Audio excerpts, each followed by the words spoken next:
2021년도 8월 1일 주일에 은혜 받을 말씀은 요한복음 8장 1절부터 11절에 있는 말씀입니다. 공독해 드립니다. 다 각각 집으로 돌아가고 예수는 감람산으로 가시니라. 아침에 다시 성전으로 들어오시니 백성이 다 나오는지라 앉으사 그들을 가르치시더니 사이관들과 바리새인들이 음행 중에 잡힌 여자를 끌고 와서 가운데 세우고 예수께 말하되 선생이여 이 여자가 가늠하다가 현장에서 잡혔나이다. 모세는 율법에 이러한 여자를 돌로 치라 명하였거니와 선생은 어떻게 말하겠나이까. 그들이 이렇게 말하면 고발할 조건을 얻고자 하여 예수를 시험하려라. 예수께서 몸을 굽히사 손가락으로 땅에 쓰시니 그들이 묻기를 맞이하는지라. 이에 일어나 이르시되 너희 중에 죄 없는 자가 먼저 돌로 치라 하시고 다시 몸을 굽혀 손가락으로 땅에 쓰시니 그들이 이 말씀 듣고 양심의 가책을 느껴 어른으로 시작하여 젊은이까지 하나씩 나아가고 오직 예수와 그 가운데 섰는 여자만 남았더라. 예수께서 일어나사 여자 외에 아무도 없는 것을 보시고 이르시되 여자여 너를 고발하던 그들이 어디 있느냐? 너를 정죄한 자가 없느냐? 대답하되 주여 없나이다. 예수께서 이르시되 나도 너를 정죄하지 않으노니 가서 다시는 죄를 범하지 말라 하시니라. 아멘.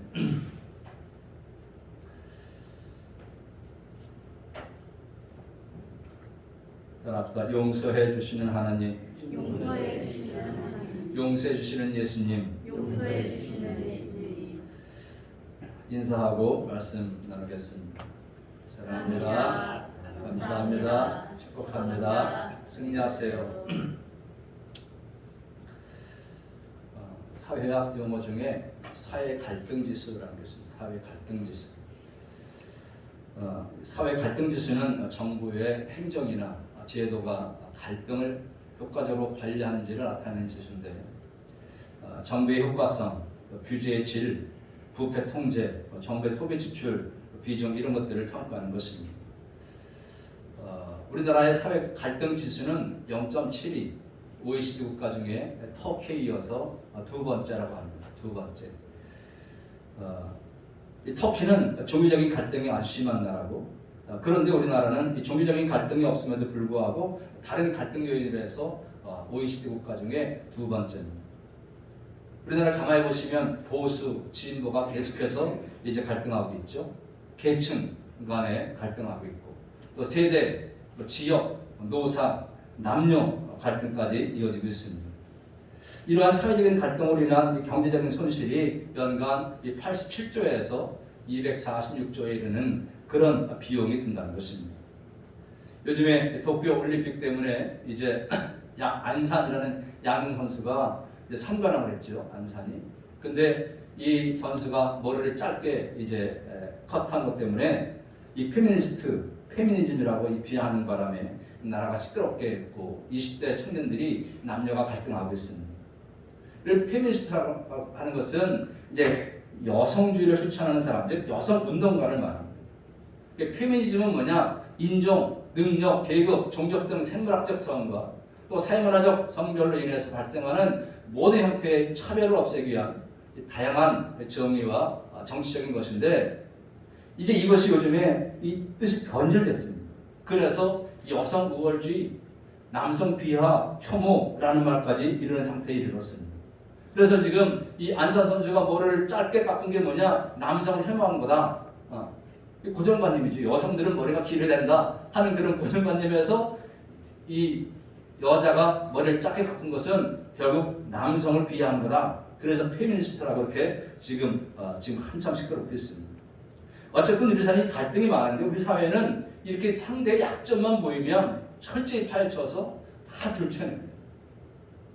그죠? 자식이든 부모든 아내든 다 파헤쳐서 들춰내지 않습니까? 아니 그래서 상대를 파렴치한 인간으로 만들어가지고 사회적으로 매장시킵니다. 자신들의 정치적인 목적을 위해서 사용하는 것입니다. 이렇게 오염된 물결이 이제 경제, 문화, 교육 분야로 흘러가고 있고, 이것이 심지어는 종교에까지 이제 이런 더러운 물결들이 추악하고 악한 물결이 흘러 들어오고 있는 것입니다. 너무나도 무섭고 질색할 것 같은 이 세상 아니겠습니까? 살기등등한 시대, 그야말로 이빨 가는 시대, 흠을 잡는 숨 막히는 세상입니다. 수치를 드러내고 정죄하고 환멸시키고 죽이는 시대가 됐습니다. 이런 시대에 우리는 다시 한번 주님의 음성을 듣기를 원합니다. 세상이 무섭고 질식할 것 같은 이 세상에 다시 한번 우리가 말씀의 본질로 돌아가서, 신앙의 본질로 돌아가서 예수님은, 주님은 무엇이라고 말씀하시는지를 오늘 말씀 통해서 좀 나누려고 합니다. 그래서 8월에는 이렇게 오늘은 용서해 주시는 예수님에 대해서 이제 말씀 나누겠고, 이제 다음 주에는 기쁘게 살기를 원하시는 예수님, 요한복음 16장에 있는 말씀 통해서, 그리고 세 번째는 교회의 주인이신 예수님, 또 교회의 문을 열어주시고 계신 예수님, 예배받기를 원하시는 예수님, 이 코로나 시대에 사람들이 예배를 소홀히 하게 하는 그런 우리의 마음에 예수께서 뭐라고 말씀하시는지 계시록을 통해서 이제 이 8월달 동안에 좀 말씀을 나누려고 합니다. 이 8월달에 되는 말씀을 기대하시면서 나오셔서 큰애 받으시기를 주의 이름으로 축원드립니다. 오늘은 용서해 주신 예수님을 만나보고 이 용서하는 삶을 살기를 원하는데, 오늘 본문에 보면 예수님 앞에 내동댕이 쳐진 한 여인이 있습니다. 이유는 간음죄를 저질렀다는 것이죠. 그래서 현장에서 붙잡혀서 이제 온 여인입니다. 모세율법에 의하면 이렇게 부정한 여인은 바로 돌로 쳐 죽이도록 되어 있습니다. 그래서 무리들은 그 여인을 향해서 부정한 여인이라고 소리치면서 손에 돌을 다 들고 있습니다. 바닥에 내팽개친 여인은 이제 무리 중에서 어떤 한 사람이 먼저 돌을 던지기 시작하면 그 많은 무리들이 돌을 던져서 그 돌에 맞아 피 흘려 죽어야 하는 그런 처지였던 것입니다. 이런 현장에 예수님이 계셨습니다. 그 예수님이 어떻게 용서를 베푸시는지 말씀 통해서 살펴보려고 하는 것입니다. 우선 본문에 보면 이 정죄하는 사람들이 있습니다. 정죄하는 사람들 했습니다. 여러분, 이 예수님 당시에는요, 로마가 이스라엘 지배했습니다. 그런 당시에 이 종교적인 또 정치적인 기득권자들이 있었습니다. 그게 누구냐? 사두개인과 바리새인들입니다. 이 사두개파는 진보적이고 바리새파는 아주 보수적입니다.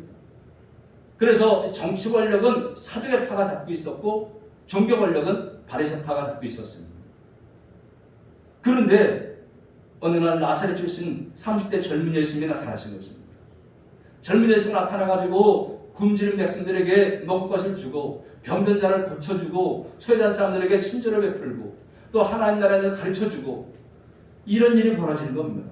그래서 이게 소문이 퍼지기 시작하고 가는 곳마다 사람들이 모여들었습니다. 예수님의 인기가 치솟기 시작했습니다. 여론 지지도가 하늘을 푼 줄 모르고 치솟기 시작했습니다. 그러니까 당시 종교와 정치 권력자들이 위기를 느낍니다. 그래서 그들이 예수님을 제거하기 위해서 서기관과 바리새인들은 무엇을 사용하느냐? 오늘 본문에 보면 3절 6절에 보면 이 세 가지를 사용하게 됩니다. 세 가지 이제를 사용하는데, 첫째 뭐냐면 자기에게 유리한 올무를 사용합니다.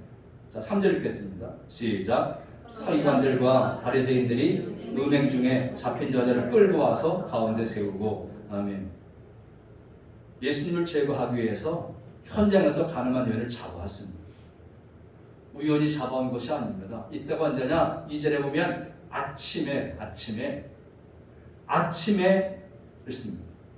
아침에 가서 지키고 있다가 여인을 잡아온 것입니다. 여러분, 우리가 상식적으로 생각하면 가늠했다 그러면 상대 남자가 있을 거 아니겠습니까? 근데 상대 남자는 잡아오지 않았습니다. 객관적인 공정한 것처럼 아침부터 가서 가늠한 여인을 잡아온 것처럼 보이지만, 그러나 사실은 자신들에게 유리한 것만을 이용하는 것입니다. 사실 중요한 것은 뭐냐? 이 서기관과 바리새인들이 지금 그녀의 죄를 문제 삼고자 하는 것이 아니라는 것입니다. 지금 그들이 사회 공의를 지키고자 하는 것도 아니라는 것입니다. 그녀가 불쌍해서 그녀를 돕고자 하는 것도 아니라는 거예요. 그저 한 가지 이유는 뭐냐? 그녀를 미끼로 삼고자 한 것입니다. 여러분, 그 전날도요, 그들이 예수님을 제거하려고 했지만 실패했습니다.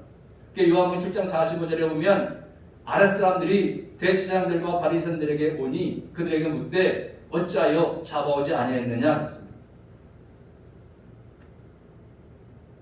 전날도 실패한 겁니다. 그래서 이제 그들을 믿기로 해가지고 아침부터 그들의 목적을 성취하고자 이제 예수 앞에 그 여인을 끌고 온 것입니다. 그들의 목적이 뭐냐? 예수님을 잡아서 처형하는 것입니다. 주님의 평판, 한참 인격으로 오르는 그 예수님의 평판을 떨어뜨리는 겁니다. 그 그리스도를 그들의 공동체에서 제거하고자 한 것입니다. 여러분 신명기에 보면요, 재판 승인 요건이 나옵니다. 재판 승인 요건. 재판이 어떻게 우리나라로 보면 뭐 판사가 있고 검사가 있고 변호사가 있고 뭐 죄인이 있고 이게 재판 증인이 있고 승인 요건들이 있지 않습니까? 근데 신명기 19장 15절에 보면 재판 승인 요건이 이겁니다. 읽겠습니다. 시작. 사람의 모든 악에 관하여 또한 모든 죄에 관하여는 한 증인으로만 정할 것이 아니요 두 증인의 입으로나 또는 세 증인의 입으로 그 사건을 확정할 것이며 이 말씀에 의하면 이 여인의 범죄가 재판 요건으로 성립되기 위해서는 남편을 제외한 두 사람 이상의 증인이 있어야 됩니다. 그러나 여기 보면 가능한 남자도 없지요. 증인도 없죠. 그죠? 아무것도 없어요. 그저 돈 없고 힘이 없는 여인만 끌고 온 것입니다. 다소 조작된 사건이라는 냄새가 나는 그런 사건 아니겠습니까? 그래서 자기들에게 유리한 그런 것만 지금 사용하고 있다는 것입니다. 두 번째 뭐냐? 누구나 인정하는 법을 이용했습니다. 법. 4절에 보면 읽겠습니다. 시작. 예수께 말하되 선생이여 이 여자가 가늠하다가 현장에서 잡혔나이다. 지금 바리새인과 서기관들은요, 자기들이 가장 거룩하게 산다고 스스로 생각하는 사람들입니다. 율법의 수호자라고 생각하는 사람들입니다. 그런 그들이 지금 예수님에게 뭐라 그래요? 선생이여, 선생이여, 선생이여. 이것은 예수님을 율법을 잘 알고 가르치는 랍비라고 추켜 세우는 것입니다. 율법의 교사, 율법이 정통한 자를 좀 추켜 세우고 있는 거예요. 근데 사실 그들은요, 저희는 예수님을 갈릴리 출신이라고 무식했던 사람이라고 무시했던 사람입니다. 요한복음 10장 52절에 보면 너도 갈릴리에서 왔느냐 찾아보라. 갈릴리에서는 선지자가 나오지 못하느니라. 이러던 사람들이 이제 예수님을 올무에 얻기 위해서 선생님, 율법에 정통한 자로 지켜 세우는 전략을 쓰고 있는 것입니다. 율법을 잘 알고 있는 사람으로 그 법을 정당하게 사명해야 한다는 것입니다. 여러분 오늘날 정치가들 보십시오. 자신들만이 나라를 살리고 법을 수호한다고 생각합니다. 그래서 마음에 맞지 않으면 무슨 죄를 만들어서라도 기소합니다. 자신의 죄에 대해서는 너그러우면서도 타인의 죄에 대해서는 아주 눈꽃만큼도 다 찾아내가지고 다 뒤집어 씌웁니다. 이게 뭐예요? 서기관과 바리새인들의 내로라는 거예요. 내로라는 여러분 5절 보시겠습니다. 5절 시작. 모세는 율법에 이러한 여자를 돌로 치라 명하였거니와 선생은 어떻게 말하겠나이까? 모세는 율법에 이러한 여자를 돌로 치라고 했다. 지금 법조문을 딱 내밀고 있는 것입니다. 아니 생각해 보세요. 이렇게 법조문이 있으면 그 법조문에 따라서 자신들이 더더군다나 서기관이고 바리새인 아니겠습니까?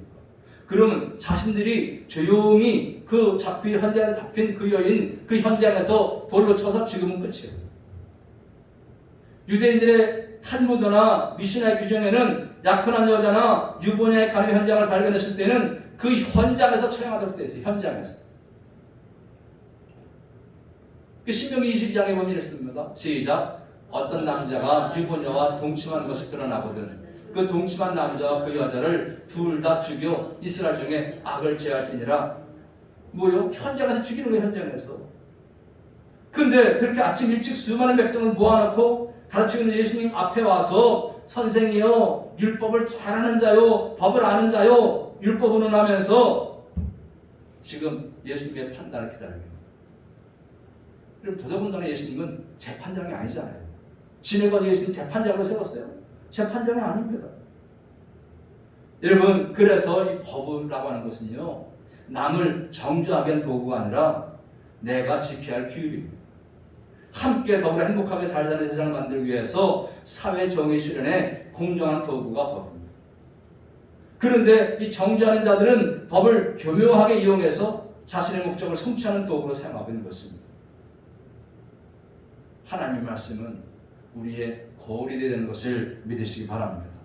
그래서 이런 사건이 나면 자신을 비춰보는 거예요. 자신을 비추는 거울이 돼서 자신의 내면을 성취할 줄로 믿습니다. 자, 세 번째 어떻게 하냐? 세 번째는요, 함정을 파서 상대를 함정에 쳐넣어버립니다. 자, 6절 읽겠습니다. 시작. 그들이 이렇게 말하면 고발할 조건을 얻고자 하여 예수를 시험함이로라. 여기 보면 참 법을 잘 지키고 법을 잘한다고 하는 이 서기관과 바리새인들의 그런 이중성을 보십시오. 거룩하게 산다고 하는 그런 사람들의 이중성입니다. 남의 잘못을 늑대처럼 이용하는 비인간적인 사람들의 모습이 보이고 있는 것입니다. 지금 한 여인의 불행을, 한 여인의 죄를 자신들의 목적을 성취하는 데에 최대한 이용하는 것입니다. 그들의 질문은 아주 교활합니다. 겉으로는 율법에 열심이고 공의를 세우기 위해서 열심인 정의파 같았지만 속은 결국 정치적인 적을, 즉 예수님을 제거하기 위한 음행한 목적이 있는 것입니다. 만약 그들이 정말로 현장에 가만 여인을 잡아왔다면 예수께 물어볼 필요가 없었던 거예요. 그저 자기들 방식대로 집행하면 되는 것입니다. 그런데 그들은 예수님에게 고소할 조건을 찾기 위해서 그 여인을 들고 온 것입니다. 함정을 파놓고 음흉한 출책을 쓰는 데 있는 것입니다. 여러분, 이러한 상황을 우리는 딜레마라고 합니다. 딜레마. 몇 가지 중에 하나를 선택해야 하는 상황에서 판단 내리지 못하고 있는 상태를 우리는 딜레마라고 합니다. 자, 보세요. 만약에 율법의 규정에 따라서 그 여인을 돌로 쳐 죽여라, 그렇게 예수께서 말씀하셨다 그러면 그들은 분명 예수님을 용서하라, 사랑하라 가르친 그런 자신의 가르침을 어기는 이율배반적인 인간이라고 매도하실 것입니다. 법대로 돌로 치라고 하면 예수님을 사랑이 없는 사람, 아주 무자비한 사람, 위선자로 매달았을 거라는 것입니다. 어떻게 이런 사람이 세일의 친구가 될 수 있느냐 주장했을 것입니다. 어떻게 잃어버린 자를 찾아서 구원하려고 한다는 말씀이, 또 용서라는 말씀이 다 거짓이라고 했을 것입니다. 또 그들은요, 예수님을 정치범으로 고소했을 것입니다. 그 당시 로마 황제의 대리인이라고 할 수 있는 총독 이외에는요, 사형 선고를 할 권한이 없어요. 근데 만약에 예수께서 그 애를 돌로 쳐라, 이건 뭐예요? 사형 선고랑 마찬가지잖아요. 그러면 이 예수가 황제의 권한을 침범한 거예요. 그래서 또 이제 걸려드는 것입니다. 자, 두 번째, 만약에 처형하지 말라, 그럼 어떻게 할까요? 모세 율법을 깨뜨리는 파괴자라는 공격을 받게 될 것입니다. 더욱이 조심스러운 것은 간음죄를 조정하고 비유하는 자다 소문날 것입니다. 모세 율법의 파괴자로 예수를 정죄할 것입니다. 율법을 최우선으로 했던 그런 보수 지식층들이 예수님을 떠날 것입니다. 이렇게 해도 저렇게 해도 인기를 잃을 수밖에 없고 올매 잡힐 수밖에 없는 그러한 예수님, 이런 딜레마에 예수께서 빠진 겁니다. 그러실 때에 이제 예수께서 어떻게 하시느냐? 따라합시다. 용서하시는 예수님. 용서하시는 예수님. 용서하신 예수님. 용서하시는 예수님. 여러분, 이 결론부터 말씀드리면 예수님은 가나안 여인에게 이렇게 말씀하십니다. 11절 시작. 예수께서 이르시되 나도 너를 정죄하지 아니하노니 가서 다시는 죄를 범하지 말라. 이 말씀은 뭐냐? 정죄하지 않는다, 용서한다, 이런 뜻입니다. 죄를 이용해서 정죄하고 자신의 목적을 교활한 방법으로 성취하는 이 정죄하는 사람들과는 전혀 다른 방법으로 사용합니다. 자, 예수께서 그 예를 용서하기 위해서 어떤 과정을 거치느냐? 첫 번째는요, 형 집행을 유예합니다. 형 집행 유예. 6절 읽겠습니다. 시작. 예수께서 몸을 굽히사 손가락으로 땅에 쓰시니, 예수님은 몸을 굽히셔서 손가락으로 땅에 무언가 쓰십니다. 예수님 지금 이 바리새인과 서기관들의 의도를 다 알고 있습니다. 그래서 먼저 정죄하고 돌을 던져서 형을 집행하려는 이 성난 군중들의 분노를 식히는 시간을 갖습니다. 돈을 들고 부들부들 떨고 있는 그들의 분노를 식히는 시간이 필요한 거예요. 그래서 그 죄의 대가에 대해서 바로 형 집행하지 못하도록 시간을 벌고 시간을 벌고. 여러분 어떤 분이 재밌는 글 썼는데 우리들도요 용서하지 못하고 보복하고 싶을 때는 잠깐 앉아서 글을 쓰라는 거예요. 무슨 글을 쓰든지 글을 쓰면 우리 감정이 가라앉는 거예요. 부부 사이에도 직장에서도 교회에서도 학교에서도 막 분노가 폭발하잖아요. 그러면 잠깐 앉아서 글을 쓰라는 거예요. 그러면 그 후회할 감정의 소용돌이에 휘말리지 않는다는 것입니다. 자, 예수님이 무언가 땅에 쓰셨습니다. 여러분 무언가 땅에 쓰셨는데 그것은요 용서하기 위해서 첫 단계가 뭐냐? 내가 집행자가 되지 말아야 한다. 예수님은 땅에 뭔가를 쓰셨어요. 근데 나는 집행자가 아니다. 내가 처벌하고 내가 복수하고 내가 대가를 치르게 하면 용서는 벌어지는 거 아니겠습니까? 그래서 예수님은요 집행유예를 하는 거예요. 하나님께 집행을 맡기기 위해서 집행유예를 하기 위해서 시간을 벌기 위해서 결국은 땅에 뭔가 쓰신 겁니다. 자, 두 번째 어떻게 하느냐? 죄를 깨닫고 회개하게 합니다. 예수님은 땅에 무언가 쓰고 나니 어떻게 합니까? 7절 말씀 보면 시작. 그들이 묻기를 맞이 아니하는지라 이에 일어나 이르시되 너희 중에 죄 없는 자가 먼저 돌로 치라 하시고 그렇습니다. 여기 보면은 그들이 묻기를 맞이하는지라 이 말은 뭐냐면 계속해서 다그쳐서 물었다는 거예요. 예수께서 글씨를 쓰는 순간에도 이 여인 어떻게 해야 되냐? 죽여야 되냐? 살려야 되냐? 계속 추궁했다는 거예요. 계속. 그러니까 글씨를 한참 쓰고 난 다음에 일어나셔서 너희 중에 죄 없는 자가 먼저 돌로 치라 말씀하십니다. 지금 예수님은요 이 여인이 죄가 없다, 모세 율법이 틀렸다 그렇게 말하시는 것이 아닙니다.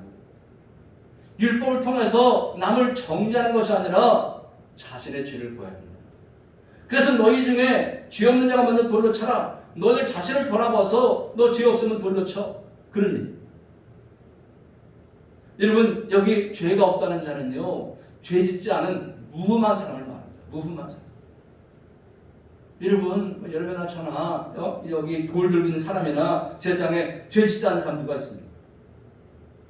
다 율법 앞에 정죄하고 판결할 만한 사람 다 못 된다. 못 된다.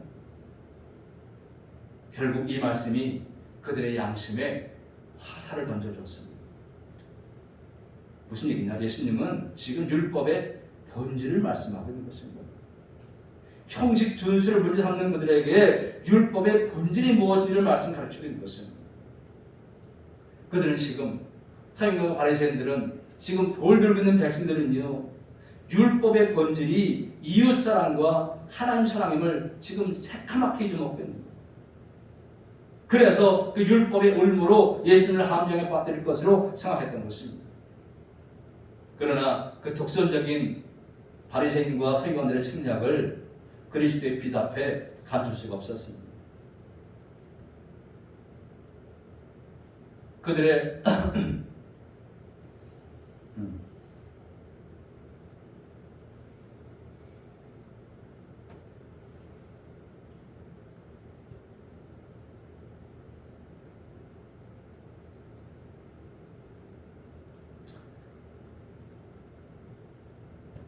독서적인 그런 바리새인들과 서기관들의 책략을 감출 수가 없는데 악한 계획은 결국 이제 실패하게 돼 있습니다. 실패하게 돼 있어요.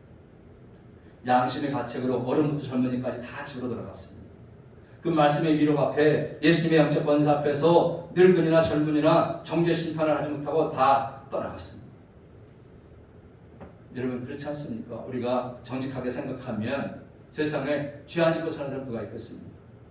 나이가 들면 들수록 다 양심의 가책을 더 느끼고 살고 살면 살수록 죄가 더 많아지는 거 아니겠습니까? 여러분 젊은이도 예외가 아닙니다. 음욕을 품은 자도 다 가늠했다 예수께서 말씀하셨는데 이 기준으로 본다면 세상에 가늠하지 않고 사는 사람 누가 있겠습니까? 야고보서 2장 10절에 이렇게 말하고 있는 거예요. 시작. 누구든지 온 율법을 지키다가 그 하나를 범하면 모두 범한 자가 되나니. 여러분 율법은요 하나만 하고 해도 다 범한 자가 된다는 거예요. 그러니 세상에 죄 안 짓고 사는 누가 있겠습니까? 그저 세상에는요 들킨 죄인과 들키지 않은 죄인이 있을 뿐이에요. 들킨 죄인과 들키지 않은 죄인. 지금 들키지 않은 권력자들, 바리새인과 서기관들은요, 그 권력 쟁취를 위해서 지금 얼굴에 철판을 깔고 애써 자신의 죄를 숨기면서 지금 위선을 떨고 있는 것입니다. 근데 여기에 이 들킨 여인, 들킨 죄인, 이 여인은요, 들켰다는 이유 하나만으로 비난과 처벌 앞에 지금 괴로워하고 두려워하고 있는 것입니다. 여러분, 어떻게 사람이 용서받을 수 있겠습니까? 그저 도망가지 않고 예수님 앞에 엎드려서 예수님을 주님이라고 고백하는 것이 회개하고 있는 모습인 줄로 믿습니다. 바로 주님 앞에 엎드린 자리가 회개의 자리입니다. 양심의 가책을 느끼면서도 주님 앞을 떠나는 사람은 회개한 사람들이 아닙니다. 성경에 기록되어 있지 않지만 그 여인이 주님 정말 죄송합니다. 처분만 기다립니다. 하라는 대로 하겠습니다. 그렇지 하지 않겠습니까? 이렇게 하나님은요, 상한 심령, 통회하는 마음을 보십니다. 주님이라는 말에 예수님이 인생의 주인이고 예수님이 구속주이시고 속죄주라는 말이 다 포함되는 것입니다. 여인은 지금 이러한 사실을 고백하고 있는 것입니다. 따라합니다. 주님이 아니면 내 죄의 문제가 청산될 수 없다. 내 죄의 문제가 청산될 수 없다. 믿습니까? 그런 다음에 이제 세 번째 뭐냐? 회개한 다음에 용서하십니다. 우리나라는 간통죄가 폐지됐습니다. 법은 인권과 자유라는 이름으로 간통죄를 폐지함으로 인해서 형법으로 처벌하지도 않습니다. 간통을 법으로 보장해주고 있습니다. 음란을 부추기는 나라가 되어 있습니다. 포괄적인 차별금지법을 통해서 동성애를 주장하고 있고요. 동성애가 잘못이라는 말도 못하게 그렇게 이제 포괄적인 차별금지법을 만들려고 그렇게 하고 있습니다. 여러분, 여기 예수께서 죄 없는 자가 먼저 돌로 치라 했다고 해서 지금 간음죄에 대해서 무조건 면죄를 주는 거 아닙니다. 음란을 부추기는 거 아닙니다. 예수님은 무조건 용서해서 양심 없는 도덕적인 무감각자가 되라는 것 아닙니다. 그렇다고 해가 또 무율법주의자가 되라, 이것도 아닙니다. 방종하면서 무조건 용서받는다, 회개 없는 상업윤리주의자가 되라는 말 결코 아닙니다. 그럼에도 불구하고 예수께서는 이 가늠한 여인을 죄인이라고 부르지 않습니다. 10절 말씀 보면 시작. 여자여, 너를 고발하는 그들이 어디 있느냐? 너를 정죄한 자가 어디 있느냐? 예수님은 죄인을 여자여라고 부르고 있습니다. 이 호칭은요, 예수님이 마리아에게 사용했던 아주 정중한 호칭입니다. 여자여. 예수님은 고발, 고소와 정죄라는 말을 사용하고 있습니다. 근데 여러분, 이 고발, 고소는 누가 명수냐? 마귀가 명수. 사탄은 계속해서 우리를 고소하고 고발하고 정죄합니다. 너는 살 가치가 없어. 어떻게 죄를 짓고 뻔뻔스럽게 살고 있냐? 차라리 자살을 버려라. 계속해서 우리를 고발하고 정죄하고 있습니다. 아주 무거운 죄책감을 갖게 합니다. 그래서 그 죄책감 때문에 잠 못 이루게 하고 우울증 걸리게 하고 삶을 포기하게 하는 것, 이게 바로 마귀가 고소와 정죄의 명수입니다. 지금 바리새인과 서기관들이 바로 그런 일을 감당하고 있습니다. 그 예수님의 질문에 그 여인이 말합니다. 11절 시작. 대답하되 주여 없나이다. 그녀는 아마 예수님의 이 질문이 예수님이 범상치 않은 사람인 줄 알게 됐을 것입니다. 그리고 예수님을 주님이라고 부릅니다. 그녀도 유대인이기 때문에 근본적으로 죄를 용서하시는 자는 하나님이시라는 것을 이미 알고 있었을 것입니다. 그래서 자신을 정죄하는 사람이 없다고 말하면서 자신을 주님이라고 부르는 이 여인을 향해서 나도 너를 정죄하지 않았니? 가서 다시는 죄를 범하지 말라, 그렇게 말씀하신 것입니다. 예수님은 자신이 정죄하지 않는다고 선포하고 있습니다. 이것은 예수님이 곧 하나님이라는 선포의 말씀인 것입니다. 여러분, 요한복음의 핵심은 뭐냐면 바로 예수님이 하나님이다, 이 사실을 알려주는 게 요한복음의 핵심입니다. 예수님이 하나님입니다. 하나님이신 예수님이 용서해 주신다는 것입니다. 그래서 따라합시다. 용서하지 못하면 용서하지 못하면 나만 손해다. 나만 손해다. 용서하지 못하면 나만 손해다. 그래서 예수께서 나도 널 정죄하지 않겠다고 말씀하십니다. 그러면서 마지막으로 한 일이 뭐냐면 새로운 삶을 살게 하시는 것입니다. 정죄하지 않고 용서하신 예수님은 그것을 끝내지 않습니다. 가서 다시는 죄를 범하지 말라 말씀하십니다. 과거의 정죄와 고소 현장을 떠나서 이제 새로운 삶을 살아라 이런 뜻입니다. 자유와 해방을 주신 것입니다. 과거를 돌아보지 말고 가서 마음껏 신나고 멋진 인생을 살아가는 것입니다. 이렇게 우리 주님은 우리에게 새로운 삶을 살도록 열어주시는 것을 믿으시기 바랍니다. 그래서 예수님은 이 세상에서 이 버림받은 자, 상처받은 자, 상한 심령들을 버리지 않고 기회를 주시고 큰 일을 맡기시는 것입니다. 과거로부터 자유함을 주시고, 그리고 예수님은요 인간의 과거보다 그 미래에 관한 관심이 큽니다. 세상은 과거를 묻습니다. 그러나 예수님은 미래를 묻습니다. 사탄은 우리의 과거를 정죄하지만 예수님은 미래의 사명을 우리에게 맡겨주시는 것입니다. 여러분, 어차피 우리들의 과거는 바꿀 수가 없습니다. 그러나 우리는 그 과거에 의해서 미래의 삶이 바뀔 수 있다는 것을 믿으시기 바랍니다. 그래서 우리가 그 과거에 매이지 않고 그리스도 안에서 새 출발하는 그런 용기가 필요하다는 것을 믿으시기 바랍니다. 여러분, 이렇게 용서한다는 것은 상대를 정당화하는 것, 용서했다는 것을 전하는 것, 또 정당하지 못한 과거를 잊는 것 아닙니다. 용서는 나의 과거가 내 인생의 발목을 잡지 못하게 하는 것이고, 또 예수님 안에서 한 번밖에 주어지지 않은 내 자신의 삶이 그 삶의 드라마의 주인공이 내가 되는 것, 이게 바로 용서인 것입니다. 그래서 용서는요 하나님의 주권을 인정하고 이미 일어난 일을 인정하고 일어나지 않았으면 하는 바람도 다 내려놓고 세상에 대한 안갚음, 자기 혐오, 증오, 울분, 미움, 원망 다 내려놓고 그것을 통해서 진리를 배우고 예수님 안에서 더 나은 삶으로 나아가는 것입니다. 용서를 통해서 과거를 바꿀 수 없지만 미래를 새롭게 하는 것입니다. 또 용서라는 것은 과거를 마음에 품고 덮는 것 아닙니다. 용서는 과거 실수를 인정하고 회개해서 하나님과 사람들과도 이 정상적인 관계를 회복하고, 또 이 과거의 실수가 현재와 미래의 정상적인 관계를 갖는데 거짓들이 되어서는 안 된다는 것을 우리에게 말씀해주고 있는 것입니다. 여러분, 예수님이 이렇게 우리를 용서하신 것을 믿으시기 바랍니다.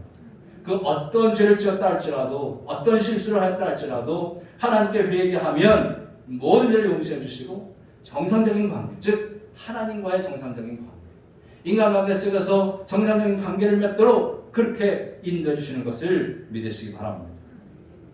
이제 말씀을 마치려고 합니다. 여러분, 오늘 본문의 서기관과 바리새인들은 정적으로 삼고 있는 예수님을 제거하기 위해서 가늠하다 현장에서 잡힌 여인을 끌고 와서 세 가지 방법을 사용합니다. 그것이 뭐냐? 자기에게 유리한 올무를 사용합니다. 또 누구나 인정하는 법을 이용합니다.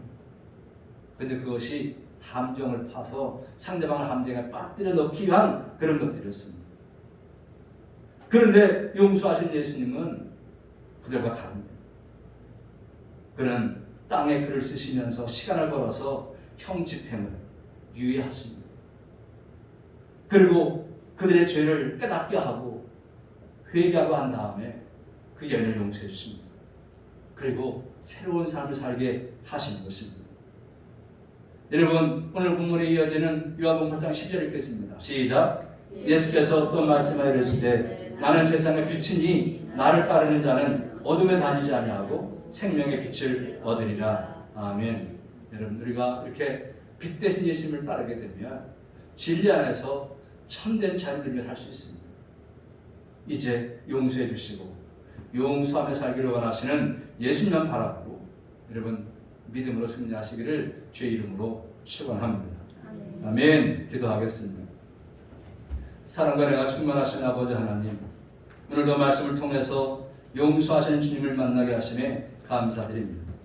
서기관과 바리새인들은 예수님을 제거하기 위해서 가늠하다 현장에서 붙잡힌 여인을 끌고 와서 자기에게 유리한 올무와 또 누구나 인정하는 법과 함정을 팠습니다. 그러나 예수께서는 땅에 무엇인가를 쓰신 후에 너희 중에 죄 없는 자가 먼저 돌로 치라 하시면서 이제 집행을 유예하셨고 그들로 하여금 회개하게 했고 다 돌아가게 했습니다. 그 여인에 대해서도 형집행을 유예하시고 이제 죄를 깨닫고 회개하게 한 다음에 용서해 주시고 새로운 삶을 살게 하신 것을 믿습니다. 오늘 말씀을 통해서 이제 용서는 하나님의 주권을 인정하고 이미 일어난 일을 인정하고 또 일어나지 않았으면 하는 바람도 다 내려놓고 세상에 대한 안갚음이나 자기 혐오, 증오, 울분, 미움, 원망 등 다 내려놓고 이제 예수 안에서 더 나은 삶을 살아가는 줄로 믿습니다. 아버지, 우리가 이 용서의 방법을 배웠으며 알았으며 이제 우리가 용서하는 삶을 살고 또 하나님 앞에 용서받은 그런 자들로서 힘있고 용기 있는 삶을 살아갈 수 있도록 축복하시고 인도해 주시옵소서. 새로운 삶을 통해서 하나님께 영광 돌리는 아름다운 삶을 살아가도록 축복하시고 인도해 주시옵소서. 예수님의 이름으로 감사하며 간절히 기도드리옵나이다. 아멘.